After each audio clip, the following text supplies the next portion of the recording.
शुरू अल्लाह का नाम लेकर जो बड़ा मेहरबान निहायत रहम वाला है। अहमक लोग कहेंगे कि मुसलमान जिस किबले पर पहले से चले आते थे अब उससे क्यों मुंह फेर बैठे। तुम कह दो कि मशरिक और मगरिब सब अल्लाह ही का है, वो जिसको चाहता है सीधे रास्ते पर चलाता है। और इसी तरह हमने तुमको उम्मत मोतदिल बनाया है ताकि तुम लोगों पर गवाह बनो और पैगंबर आखिरुज़्ज़मा सल्लल्लाहु अलैहि वसल्लम तुम पर गवाह बने।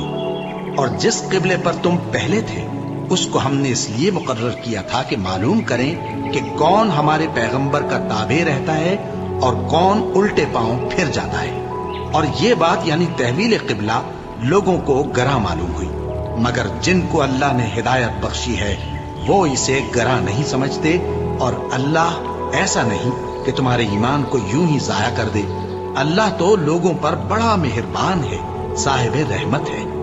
ए पैगंबर सल्लल्लाहु अलैहि वसल्लम, हम तुम्हारा आसमान की तरफ मुंह उठाना देख रहे हैं, सो हम तुमको उसी किबले की तरफ जिसको तुम पसंद करते हो मुंह करने का हुक्म देंगे। तो अपना मुंह मस्जिद हराम यानी खाने काबा की तरफ फेर लो और तुम लोग जहां हुआ करो नमाज पढ़ने के वक्त इसी मस्जिद की तरफ मुंह कर लिया करो।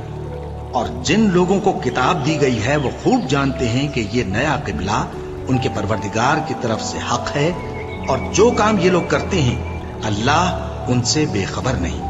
और अगर तुम इन अहले किताब के पास तमाम निशानियां भी लेकर आओ तो भी ये तुम्हारे किबले की पैरवी न करें, और तुम भी इनके किबले की पैरवी करने वाले नहीं हो, और इनमें से भी बाज के किबले के पैरव नहीं। और अगर तुम बावजूद इसके कि तुम्हारे पास इल्म यानी अल्लाह का हुक्म आ चुका है इनकी ख्वाहिशों के पीछे चलोगे तो जालिमों में हो जाओगे। जिन लोगों को हमने किताब दी है वो इन पैगंबर आखिरुज़्ज़मा सल्लल्लाहु अलैहि वसल्लम को इस तरह पहचानते हैं जिस तरह अपने बेटों को पहचाना करते हैं, मगर एक फरीक इनमें से सच्ची बात को जानबूझकर छुपा रहा है। ऐ पैगंबर सल्लल्लाहु अलैहि वसल्लम, ये नया किबला तुम्हारे परवरदिगार की तरफ से हक है, तो तुम हरगिज शक करने वालों में न होना। और हर एक शख्स के लिए एक समत मुकर्रर है जिधर वो इबादत के वक्त मुंह किया करता है। तो तुम नेकियों में सबकत हासिल करो, तुम जहां होगे अल्लाह तुम सबको जमा करेगा।